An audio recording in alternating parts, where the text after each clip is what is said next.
Hello students, how are you all? I'm sure you all are fine and safe at your home. So children, in computer our today's topic is surfing internet. So let's start the chapter. Learning objectives. Introduction, internet, history of internet, a requirement for internet connection, internet terminology, uses of internet using email. Introduction. A computer network is the connection of two or more computers to share information. The connection of computer is done through a cable. A wireless network connection of computer is done without a cable. These computers are use radio communication to transfer information. बच्चों हमने previous class में भी पढ़ा था internet का मतलब क्या होता है. इंटरनेट जो होता है वो आपके दो या दो से ज़्यादा कंप्यूटर को क्या करता है, कनेक्ट करता है ताकि आप अपनी फाइल्स को क्या कर सको, शेयर कर सको. ठीक है. अब ये जो कंप्यूटर्स होते हैं ये आपस में कनेक्टेड होते हैं थ्रू केबल. एक तार होती है उसके थ्रू ये आपस में कनेक्टेड होते हैं. अब यहाँ पे बताया गया है कि वायरलेस इंटरनेट या जो नेटवर्क होता है ये आपके कंप्यूटर को कनेक्ट करता है विदाउट केबल. मतलब उसमें वायर की या तार की ज़रूरत नहीं होती. ये यूज़ करते हैं आपके रेडियो कम्युनिकेशन ताकि आप अपनी जो फाइल्स हैं उन्हें ट्रांसफ़र कर सको. Now internet.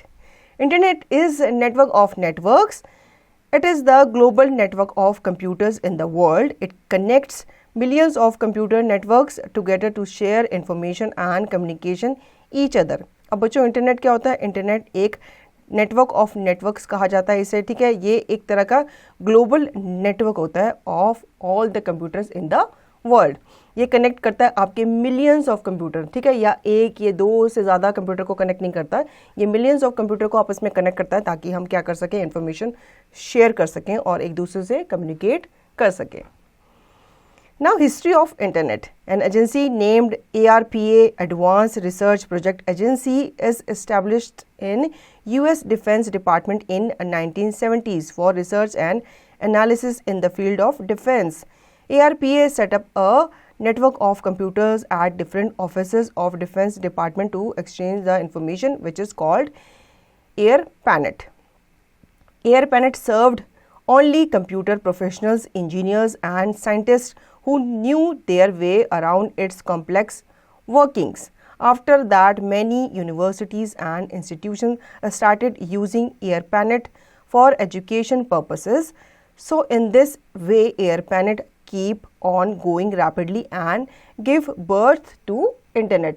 अब बच्चों हम जानते हैं यहाँ पे इंटरनेट की हिस्ट्री के बारे में. ठीक है. एक एजेंसी थी जिसका नाम था ARPA, मतलब फुल फॉर्म था उसका एडवांस रिसर्च प्रोजेक्ट एजेंसी. ये एजेंसी कहाँ पे थी? ये एजेंसी थी यूएस की और इन्होंने सबसे पहले इस्टेब्लिश किया था किसको? इंटरनेट को. ठीक है. लेकिन ये इस्टेब्लिश किया गया था किसके लिए? डिफेंस के लिए. जो आर्मी वाले होते हैं उनके लिए स्टार्ट किया गया था, इसको बनाया गया था. ठीक है. कब? 1970 में. तब इसको इसलिए बनाया गया था ताकि रिसर्च और एनालाइज किया जाए फील्ड ऑफ डिफेंस को. मतलब डिफेंस की जितनी भी फील्ड होती है उनके बारे में एनालाइज करने के लिए इसे बनाया गया था. ARPA जो था वो सेटअप करता था of computer in different offices of defence department. ठीक है.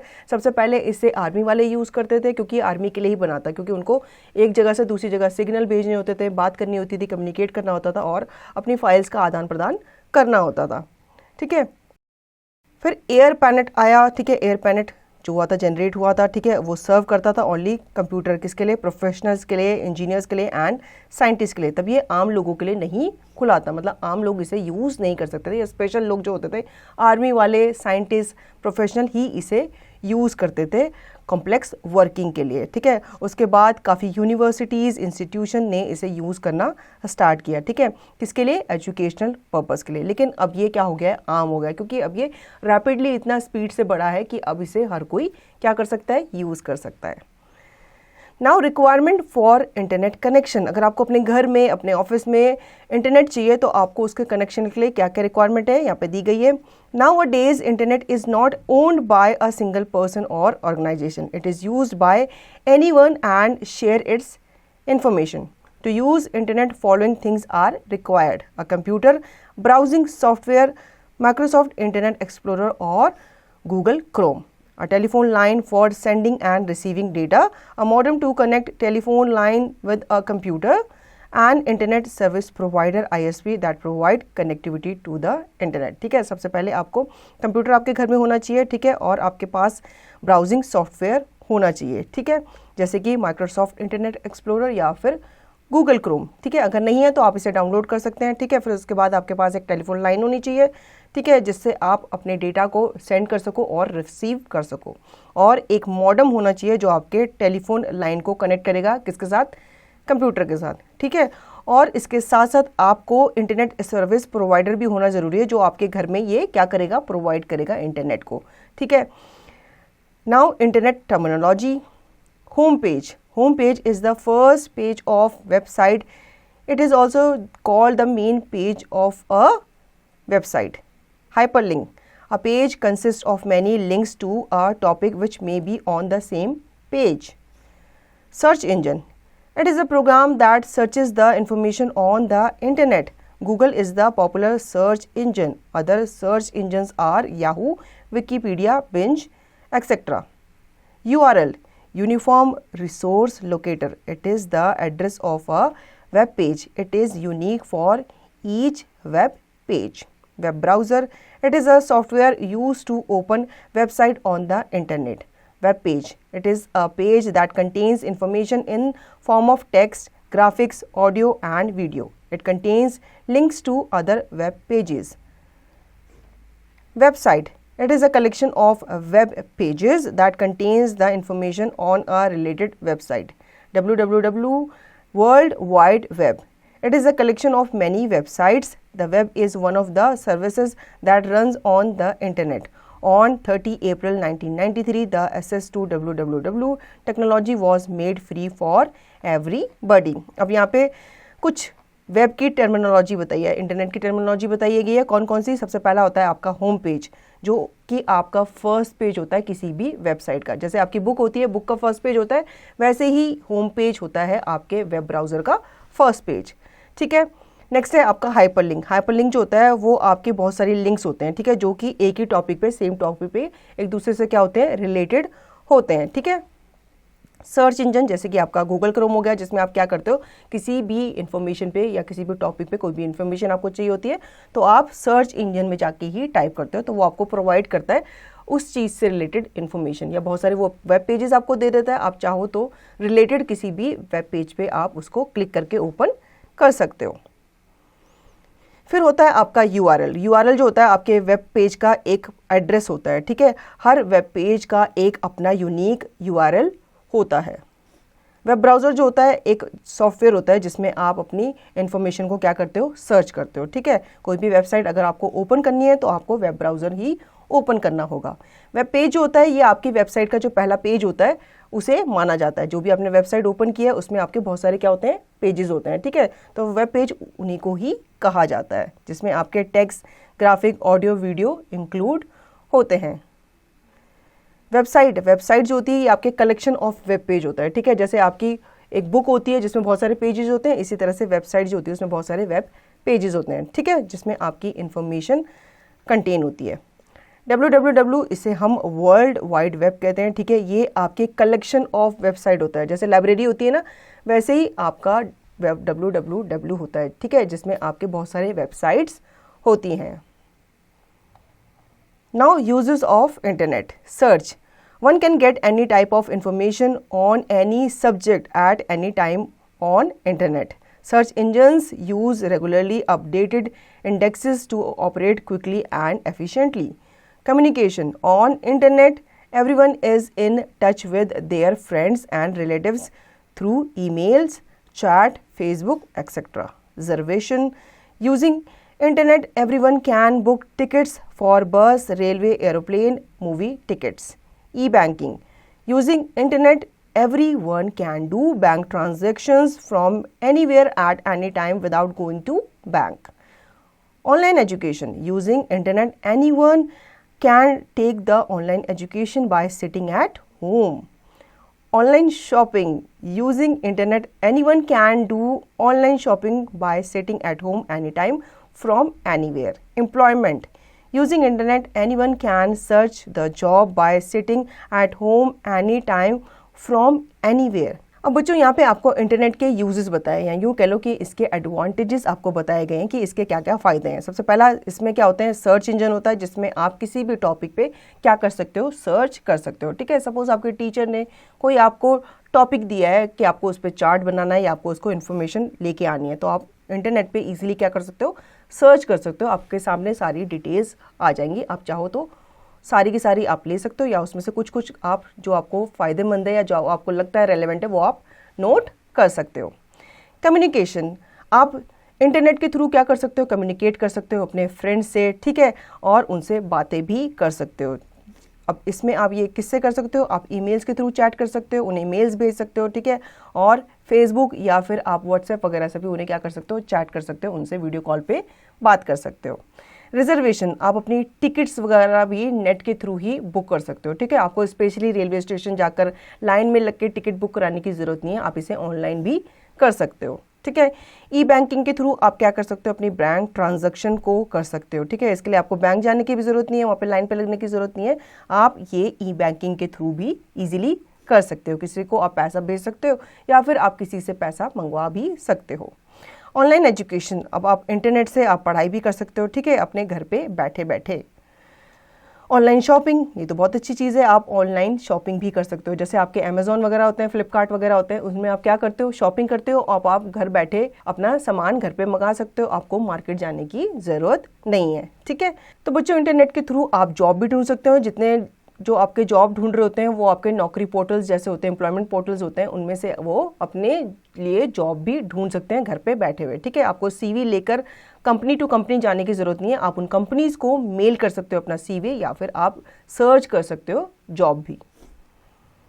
नाउ यूजिंग ईमेल, अब हम जानेंगे बच्चों कि आप ईमेल को कैसे यूज कर सकते हैं। Email is the fastest and reliable mode of communication nowadays. It is use to sending and receiving the mails electronically on internet. Many websites provide email services on internet are called email service providers.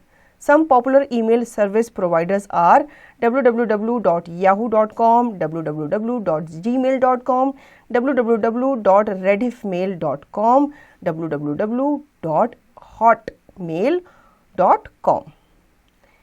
ठीक है बच्चों, अब यहाँ पे बताया गया है कि आप ईमेल कैसे यूज़ करते हो। ईमेल जो होता है आपका एक फास्टेस्ट और रिलायबल मोड होता है किस चीज़ का, कम्युनिकेशन का। ठीक है, इसके थ्रू आप अपने मेल्स को भेज सकते हो। अब आपको सबसे पहले अपनी क्या बनानी होगी, एक ईमेल आईडी बनानी होगी। ठीक है, अब ईमेल आईडी आप ये जो ईमेल सर्विस प्रोवाइडर्स हैं जैसे कि yahoo.com है, google.com है, gmail.com है, इस पर आप अपनी मेल आईडी बनाकर अपनी मेल्स को दूसरे बच्चे की या दूसरे किसी अपने फ्रेंड की मेल आईडी में भेज सकते हैं। ठीक है, Advantages of email. Fast. Email can be sent anywhere in the world within a second. Cheap. Email is the cheapest mode of communication. It usually costs nothing. Simple. Using email is very easy and simple. Efficient. Email can be sent to many people at the same time in one click. Versatile. Any document like pictures, presentations or any file can be sent through email. अब यहाँ पे बच्चों advantages बताए गए हैं कि एक तो ये फास्ट होता है, आपका जो मेल है वो आपको बहुत फास्ट भेजता है। ठीक है, जैसे कि आप पोस्ट करने जाते हो, कोई लेटर लिखते हो, फिर उसको आप एनवलप में डालते हो, फिर उसको पोस्ट करते हो, पोस्ट ऑफिस में डालते हो या जो आपका लेटर बॉक्स होता है उसमें डालते हो। ठीक है, फिर वो टाइम लगता है 2 दिन 3 दिन इस तरह से, जहाँ भी आप भेजना चाहते हो अपने फ्रेंड को, अपनी फैमिली को, तो वो कितने दिन का टाइम लेता है, 2 दिन का टाइम लेता है या 3 दिन का टाइम लेता है। ठीक है, लेकिन अगर आप मेल के थ्रू भेजते हो अपने डॉक्यूमेंट को या फाइल को या लेटर को, तो वो ईजिली विद इन सेकेंड्स आपके जो भी रिसीवर है उसको क्या हो जाता है, ट्रांसफ़र हो जाता है। चीप है ये, ठीक है, इसमें कोई पैसा नहीं लगता। आप अगर आप पोस्ट ऑफिस जाते हो तो वहाँ पे आपको पैसा देना पड़ता है कि आपका स्टैंप लगता है, फिर उसमें आपको पेमेंट करना पड़ता है, जिस हिसाब का आपका एनवेलप होता है जो भी आप भेजना चाहते हो, तो उसमें आपका पैसा खर्च होता है, कोई कॉस्ट लगती है, लेकिन इसमें कोई भी कॉस्ट नहीं लगती। सिंपल होता है। ठीक है, इसमें सिर्फ आपको अपना लेटर टाइप करना है, उस जिसको आपको भेजना है उसकी ईमेल आईडी आपको टाइप करनी है और ये आपका ईजिली चला जाता है। एफिशिएंट होता है क्योंकि आप एक क्लिक में बहुत सारे मेल्स भेज सकते हो, मतलब एक या एक से ज़्यादा लोगों को भी आप मेल भेज सकते हो। वर्सेटाइल होता है क्योंकि इसमें आप पिक्चर्स भी भेज सकते हो, डॉक्यूमेंट्स भी भेज सकते हो, प्रेजेंटेशन भी भेज सकते हो और वीडियोस भी भेज सकते हो। Netiquette are set of rules that should be followed while using the internet for the privacy people. While mentioning the personal information on internet, be careful because your information can be viewed by everyone. While writing, avoid using capital letters because it considered rude. Avoid spelling and grammatical errors. Always mention the true information on internet, but after sharing and taking permission about your personal information with your parents. Do not create and use fake email IDs. अब बच्चों जैसे etiquettes होते हैं ना, वैसे ही जब आप net use कर रहे हो तो उसके भी नेटिकेट्स होते हैं, ठीक है। कुछ आपके रूल्स होते हैं जो आपको ज़रूर फॉलो करने चाहिए जब आप इंटरनेट यूज़ कर रहे होते हो, ठीक है। जब आप मेंशन कर रहे होते हो अपनी पर्सनल इन्फॉर्मेशन ऑन इंटरनेट तो आपको केयरफुल रहना चाहिए, क्योंकि आपकी इन्फॉर्मेशन जो है वो हर कोई देख सकता है, ठीक है। जब आप कोई भी चीज़ राइट कर रहे होते हो तो आप कोशिश करो कि उसको स्मॉल लेटर्स में टाइप करो, कैपिटल लेटर्स ज़्यादा यूज़ ना करो, क्योंकि इसके रूड कंसीडर किया जाता है। और ये कोशिश करो कि आपकी ग्रामेटिकल मिस्टेक ना हो, आपकी कोई भी स्पेलिंग मिस्टेक ना हो जब आप इंटरनेट पे कुछ भी टाइप कर रहे होते हो। हमेशा आपको मेंशन करना चाहिए ट्रू इन्फॉर्मेशन, ठीक है। जब भी आप इंटरनेट पे कोई इन्फॉर्मेशन डालते हो तो हमेशा आपको सच्ची इन्फॉर्मेशन डालनी चाहिए, मतलब जो ट्रू इन्फॉर्मेशन है वही आपको डालनी चाहिए। और हमेशा आपको अपने जो बड़े हैं उनकी परमिशन लेनी चाहिए जब भी आप कोई कंटेंट नेट पे डाल रहे होते हो। और हमेशा आपको रियल ईमेल आईडी यूज़ करनी चाहिए, फेक ईमेल आईडी ना आप क्रिएट करो ना ही आप उसको यूज़ करो। इस बात का आपको बच्चों ध्यान रखना बहुत ज़रूरी होता है, ठीक है। Now points to remember. A computer network is a connection of two or more computers to share information. Internet is the global network of computers in the world. Homepage is the first page of a website. Hyperlink is a web page consists of many links to a topic which may be on the same page. Search engine is a program that searches the information on the internet.